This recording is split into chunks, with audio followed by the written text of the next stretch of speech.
અમદાવાદ ખાતે અમિત શાહ દ્વારા Sola civil hospital ખાતે મોબાઈલ બ્લડ કલેક્શન વાનનું લોકાર્પણ કરવામાં આવ્યું. અમદાવાદ ખાતે GMERS મેડિકલ કોલેજ સંલગ્ન સોલા સિવિલ હોસ્પિટલમાં આજે સાંસદ નિધિ ગ્રાન્ટ દ્વારા પ્રાપ્ત અત્યાધુનિક મોબાઈલ બ્લડ કલેક્શન વાનનું લોકાર્પણ કરવામાં આવ્યું. લોકાર્પણ કેન્દ્રીય ગૃહમંત્રી અમિત શાહના હસ્તે કરવામાં આવ્યું હતું. આ મોબાઈલ બ્લડ બેંક વાન શરૂ થતાં બ્લડ ડોનેશનની પ્રક્રિયા વધુ સરળ, ઝડપી અને સુરક્ષિત બનશે તેવી આરોગ્ય વિભાગના અધિકારીઓએ આશા વ્યક્ત કરી છે.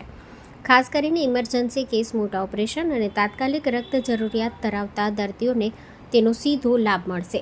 વાન દ્વારા વિવિધ વિસ્તારોમાં બ્લડ ડોનેશન કેમ્પ યોજી રક્ત સંગ્રહ વધારવાની સુવિધા પણ ઉપલબ્ધ બનશે, જેના કારણે રક્તદાનની સંખ્યામાં વધારો થવાની શક્યતા વ્યક્ત થઈ રહી છે.